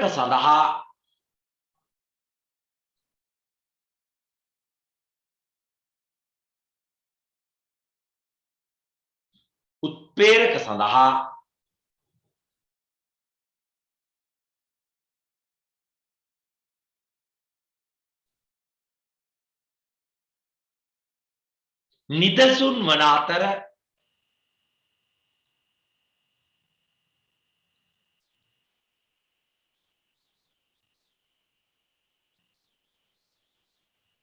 නිදසුන් වන අතර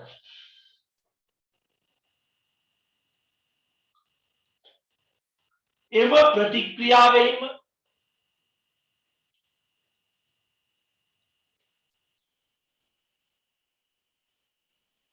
වේගය අඩු කිරීමට යොදන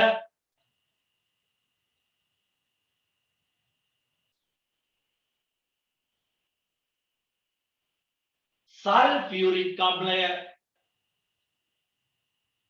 එම ප්‍රතික්‍රියාවෙන් වේගය අඩු කිරීමට යොදන සල්ෆියුරික් අම්ලය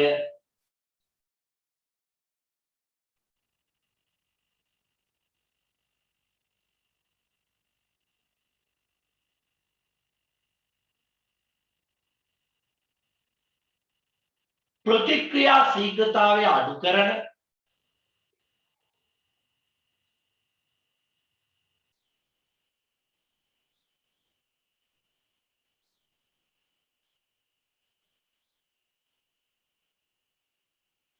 නිෂේධක සඳහා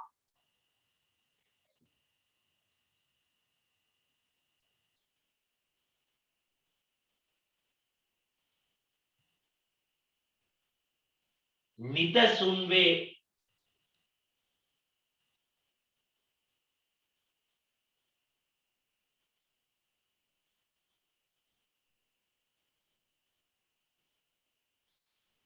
හරි. ටක් ගාලා මේන්න මේ වගුව ලියා ගන්න ඕන පුතේ උතන. මේ වගුව අනිවාර්යෙන් ලියා ගන්න ඕන.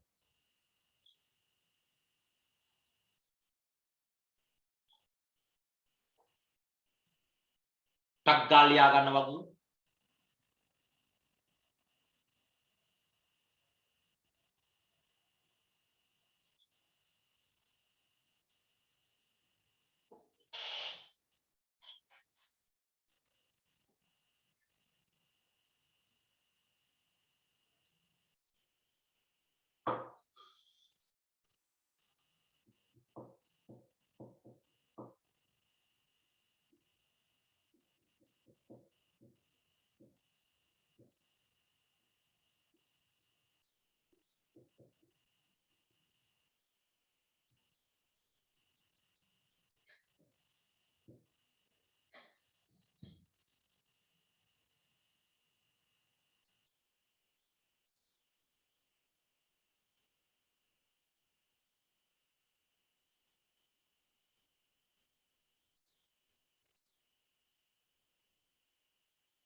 ඇතිද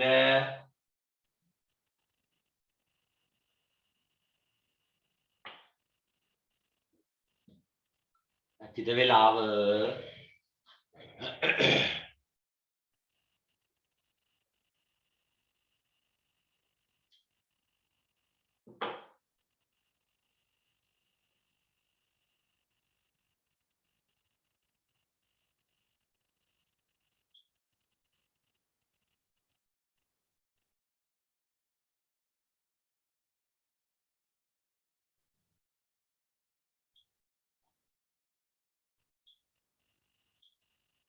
හරි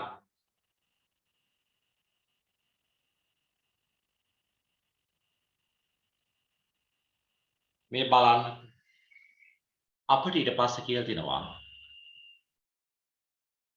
මේ සියල්ලම අපි කතා කරා මේ ටික තමයි වගුවක් විදියට ආවේ වායුමය ප්‍රතික්‍රියක දෙකක් අතර ප්‍රතික්‍රියාවකදී පීඩනය වැඩි කළ විට ප්‍රතික්‍රියා ශීඝ්‍රතාවය වැඩි වේ.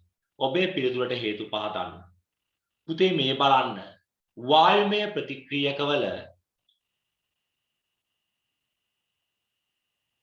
ඉවර නෑ. හරි පොඩයි. පොඩක් ඉන්න. sorry.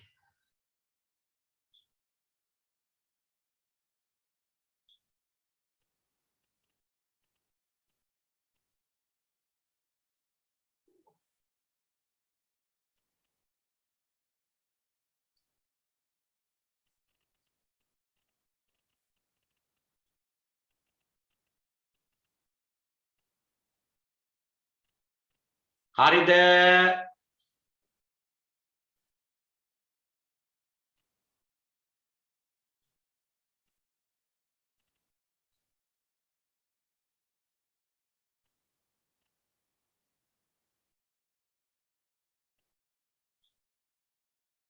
හරිද?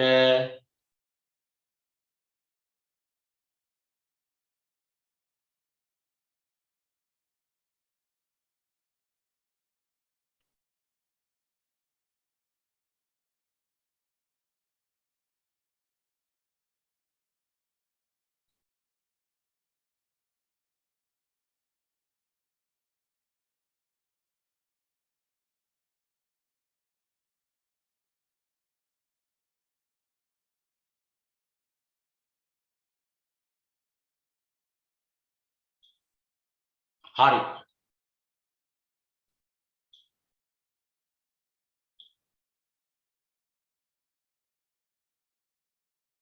මේ බලන්නකෝ.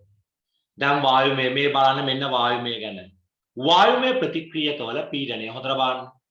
වායුමය ප්‍රතික්‍රියක සහභාගී වන ප්‍රතික්‍රියාවේ පීඩනය වැඩි කිරීමෙන් ප්‍රතික්‍රියා ශීඝ්‍රතාවය වැඩි කළ හැකියි. A හා B අවස්ථා දෙකේදීම ඇත්තේ එකම ප්‍රතික්‍රියක ස්කන්ධයකගේ B පරිමාව අඩු කොට ඇති බැවින් ඒ ප්‍රතික්‍රියක පීඩනය වැඩිය. එවිට ඒක කාලයකදී කෙනෙක් ගැටෙන ප්‍රතික්‍රියක අංශ සංඛ්‍යාව වැඩි වෙන නිසා ශීඝ්‍රතාවය වැඩි වේ. එහෙනම් මෙතෙන්ට එන්න ඕන. මොකද්ද? වායුමය ප්‍රතික්‍රියක දෙකක් අතර ප්‍රතික්‍රියාවකදී පීඩනය වැඩි කළ විට ප්‍රතික්‍රියා ශීඝ්‍රතාවය මොකද්ද වෙන්නේ? වැඩි වේ. එයාගත්තා වායුමය ප්‍රතික්‍රියක දෙකක් අතර ප්‍රතික්‍රියාවකදී පීඩනය වැඩි කළ විට ප්‍රතික්‍රියා ශීඝ්‍රතාවය වැඩි වේ. ඔබේ පිළිතුරට හේතු පහදන්න. පීඩනය වැඩි වන විට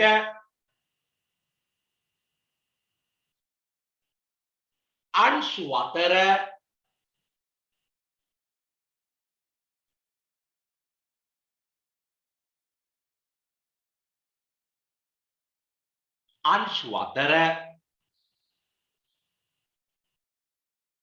ගැටීම් ප්‍රමාණය වැඩි වන නිසා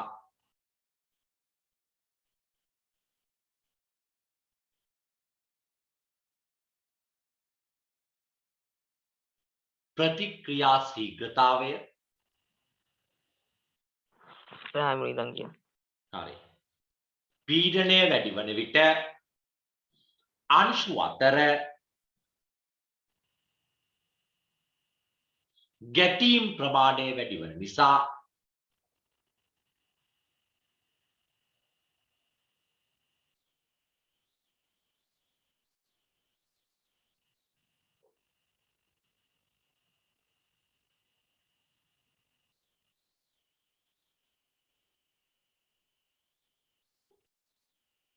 ප්‍රතික්‍රියා ශීඝ්‍රතාවය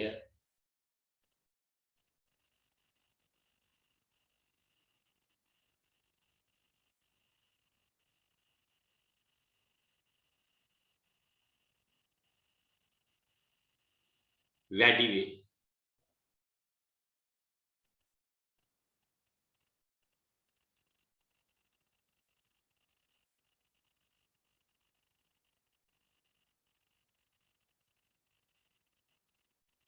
හරි. ඊට පස්සේ අවසාන වෙමින් යන්නේ පහත ක්‍රියාකාරකම් ඇසුරින් පිළිතුරු සපයන්න. ක්‍රියාකාරකම පහත අවස්ථා දෙකේ පරිදි මැග්නීසියම් තනුකාම්ල සමග ප්‍රතික්‍රියා කිරීමට ඉඩ සලසන ලදී. මෙන්න මිනුම් සිලින්ඩරය, මිනුම් සරාව, භාජනීය ජලය, භාජනීය ජලය, නලය, මැග්නීසියම්. එක අවස්ථාවේ මැග්නීසියම් පටිය, y අවස්ථාවේ මැග්නීසියම් කුඩා කැප. ඊට අවස්ථා දෙකේ වායු සරාව තුළ රැස් වූ වායු පරිමාව ගත වූ කාලය සමග අඳින ලද ප්‍රස්ථාරයක් දැක්වේ. ගත වන කාලයත් එක්ක වායු පරිමාව වේගයෙන් ලැබෙනවා. නේද? මේ තමයි මුළු නිෂ්පාදන ප්‍රමාණය. ඊට පස්සේ මේ තමයි ප්‍රතික්‍රියාව ආරම්භයේ සිට ගත වන කාලය. නිෂ්පාදන ප්‍රමාණය ශීඝ්‍රයෙන් වැඩි වෙලා නියතයක් බවට පත් වෙනවා. මෙයාගේ x ගේ y ගේ සෙමින් වෙලා අවසානයේ තමයි මේ නියතගේ එක්කේ. එහෙනම් ඒකක නිෂ්පාදන ප්‍රමාණයක් ලබා දෙන වැඩිම කාලයක් අරන් තියෙන්නේ y. එක හා දෙක අවස්ථා අනුරූප වන්නේ කුමන xy සමගද? දෙක අවස්ථාව මැග්නීසියම් කුඩා කැබලි, දෙක අවස්ථාව තමයි කවුද? x. x තමයි 2, y තමයි 1. ඊට අවස්ථා දෙකේදී ප්‍රතික්‍රියා ශීඝ්‍රතාවය වෙනස් වීමට හේතු පහදන්න. ඇයි මෙතන ප්‍රතික්‍රියා ශීඝ්‍රතාවය වෙනස් වුනේ? ප්‍රතික්‍රියක භෞතික ස්වභාවය නැත්නම් පළමු අවස්ථාවට වඩා නැත්නම් මැග්නීසියම් පටිවලට වඩා මැග්නීසියම් කුඩා කැබලි වල පෘෂ්ඨ වර්ගඵලය වැඩි වීම. හරි. ඊළඟ කොටස තියෙන්නේ සාන්ද්‍රණය. මේ අහන්න සාන්ද්‍රණය ගැන ටිකක් කියන්න ඕන. එයා ගැන කියන්න මම වෙනම තියාගන්නවා වෙලාවක්. මේ විනාඩි 15න් වගේ ඒක කියන්න බෑ. මේ විනාඩි 15න් දැන් මම එන්නේ අද දවසේ වැඩක් වුණාද නැද්ද කියලා බලන්න. අද දවසේ වැඩක් වුණා නම් අපට පුළුවන් වෙන්න ඕන අහන ප්‍රශ්නවලට පිළිතුරු ලියන්න. ඉතින් මේ තමයි අහපු ප්‍රශ්න. අපට මේකේ 100% බැරි වුණා. පොඩි කොටසකට හරි පිළිතුරු ලියන්න පුළුවන් වෙනවා. හරි නේද? ඒ නිසා තමයි මේ තමයි පාස් පේපර්ස්. මේ පාස් පේපර්ස්. ස්පර්ශ ක්‍රමයෙන් සල්ෆියුරික් අම්ල නිෂ්පාදනයේදී භාවිතා කරන උත්ප්‍රේරකය වන්නේ අපි දන්නවා. ශාක තෙල් වලින් මාධ්‍ය නිෂ්පාදනය කිරීම භාවිතා කරන වායුවකි අපි දන්නවා. පහත දැක්වෙන පරිදි යකඩැන ABCD නාම විවෘත කර ඒක පොඩ්ඩක් දන්නේ නැහැ තාම. මෙන්න CH3 CO3 HCl අම්ල ප්‍රතික්‍රියාවේ ශීඝ්‍රතාවයේ HCl අම්ල සාන්ද්‍රණයේ බලපෑම පරීක්ෂණ සඳහා උත් මිනුම. හරි, ඒ ටිකත් අපි දන්නවා. ඒක කතා කරේ නැතුව තිබුණා. ඒ වගේම ප්‍රතික්‍රියා ශීඝ්‍රතාවයේ කියන බලපාන සාධක පිළිබඳ විමර්ශනය බැරි සිදු කරන පරීක්ෂණයට ඔබ පහත රූපේ දැක්වේ. මෙම පරීක්ෂණයේ නිරීක්ෂණය පිළිබඳ නිවැරදි වගන්තිය කුමක්ද? හරිද? ඒකත් ඉතින් මේක කියවුවොතින් බලන්න පුළුවන්. මම මේක දන්නවා. උත්ප්‍රේරක ක්‍රියාවක් දක්වන්නේ පහත කුමන අවස්ථාවේද? ඒකත් දන්නවා. හොඳ, මම මේ පොඩ්ඩක් සරල වශයෙන් කිව්වේ මේ දැන් කතා කරේ කෙනෙක්. මම කිව්වේ සරල වශයෙන් මේ අද දවසේ ඉගෙනගත්තු පොඩි තියරි පාර්ට් එකෙන් ඔයාලට යම්කිසි ලොකු ලකුණු ප්‍රමාණයක් ගන්න පුළුවන්. මම ඒක පිළිගන්නවා. ඒ නිසා අද මම පොඩි කොටසක් කතා කරාට මෙන්න බලා ගන්න. ඔයාලා දන්නවා රසායනික ප්‍රතික්‍රියාවක ශීඝ්‍රතාවය පදනම් වන්නේ කාලය මත කියලා. ඔයාලා දන්නවා ඒක කාලය තුළ වේගනේ ඒක කාලය තුළ නිපදවන ප්‍රමාණය හෝ වැයවන ප්‍රතික්‍රියාක ප්‍රමාණය හෝ සිදුවන සමස්ත විපර්යාස ප්‍රමාණය තමයි ප්‍රතික්‍රියා ශීඝ්‍රතාවය. ඔයාලා දන්නවා ප්‍රතික්‍රියා ශීඝ්‍රතාවයේ උෂ්ණත්වය ඒ වගේම ප්‍රතික්‍රියා භෞතික ස්වභාවයවත් වර්ගඵලය, ඒ වගේමයි සාන්ද්‍රණය, ඒ වගේම උත්ප්‍රේරක බලපානවා කියලා දන්නවා. වායුවේ ප්‍රතික්‍රියක වගේ නම් පීඩනය බලපානවා. ඒක ඔයාලා දැන් දන්නවා. ඒ වගේමයි ප්‍රතික්‍රියා ශීඝ්‍රතාවය කෙරෙහි එක් හතර දෙනාම බලපෑම. උෂ්ණත්වය වැඩි වෙනකොට මොකක්ද වෙන්නේ? චාලක ශක්තිය විරා ගැටීම. කොහෙන් ගියත් එන්නේ ප්‍රතික්‍රියක අංශු අතර ගැටීම් වැඩි වෙන එක. උෂ්ණත්වය වැඩි වුණොත් චාලක ශක්තිය වැඩි වෙනවා. සාන්ද්‍රණය වැඩි වුණොත් අංශු ප්‍රමාණය වැඩි වෙලා තමයි ගැටීම නේද? ඒ වගේමයි උත්ප්‍රේරකවලදී කරේ මොකක්ද යාලට ගැටෙන්න වෙනත් පැත්තක් හැදුවා උත්ප්‍රේරකයක් මම. ඔය සියල්ල ගැන අපි අද කතා කරා. ඉතින් මම ඔයාලගේ මේකෙන් පස්සේ ආයේ තියෙනවා මගේ සම්මන්ත්‍රණය 6 වසර සම්මන්ත්‍රණයට කවුරු හරි එන්න ඉන්නවනම් නංගියෙක් මල්ලියෙක් එවන්න අපි අද 6ට පටන් ගන්නවා 6 වසර සම්මන්ත්‍රණය. ඔයාලගේ මේ කොටස මෙතනින් අවසන් වෙනවා. හෙට උදේ බලය හා සරල රේඛීය චලිතය නැත්තම් බලයට අදාළ ඉතුරු සම්මන්ත්‍රණ කොටස ඉවර කරනවා. මම මේකේ ලින්ක් එකත් එක්ක ඒ group එකට වෙලාව දාන්නම්. ඒ group එකට විතරයි වැටෙන්නේ. ලින්ක් එකත් එක්ක දාන්නම්. ඒ group එකේ ඉන්න කට්ටිය ක්ලාස් එකට හෙට උදේ 4 ඉඳලා 6 වෙනකම් බලය හා සරල රේඛීය චලිතය. ඔයාලා මේ අහන්නකෝ. සමහරවිට ඔයාලට මේ මෙතන ඇති සමහරට විද්‍යාපන්ති වෙන පන්ති වලට යන අය. සමහර අය මන් දන්නවා මගේ පන්තියේ විතරක් වෙන අයත් ඉන්නවා. ඊට පස්සේ සමහරව ඔයාලට මෙහිම වෙනසක් දැනෙන්න ඇති. මම වැඩිපුරම කාලයක් දෙන්නේ භෞතික විද්‍යාව රසායන විද්‍යාව. ජීව විද්‍යාව කියන්නේ ඕන කෙනෙක් උගන්වන දෙයක්. කොහෙන් හරි ඉස්කෝලෙන් හරි අහු වෙනවා. හැබැයි හිමයි කියලා මම ජීව විද්‍යාවත් හරින්නේ නැහැ. හරිද? මගේ සබ්ජෙක්ට් එකත් එන්ටොමොලොජි. එන්ටොමොලොජි කියන්නේ මොකද්ද? කීට විද්‍යාව සබ්ජෙක්ට් එක. මගේ සබ්ජෙක්ට් එකේ ජීව විද්‍යාව. හරියටම ජීව විද්‍යාව තමයි ඔයාලට හොඳට කතා කරන්න පුළුවන්. ඒත් එහෙම වැඩක් නැහැ පුතේ. මේව ඉගෙන ගන්න. මේකෙන් එක ප්‍රශ්නයයි දෙකයි එන්නේ.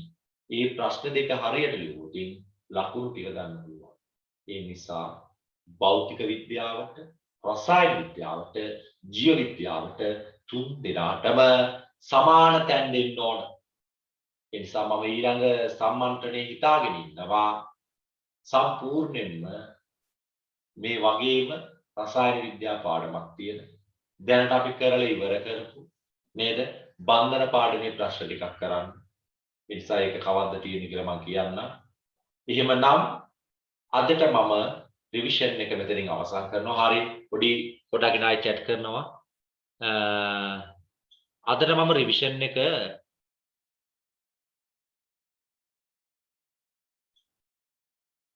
ඔව් සඳුල group එකට add කරන්නම්. ඒ ටික විස්තර ටික ඇහුවාන් පස්සේ. අනිත් දේ තමයි තර්ක කරනවා සීනි නැතුව බෑ කියලා. නේද? සීනි නැතුව ජීවත් වෙන්න පුළුවන්. හොඳද? සීනි නැතුව ජීවත් වෙන්න බැරි කමක් නැහැ.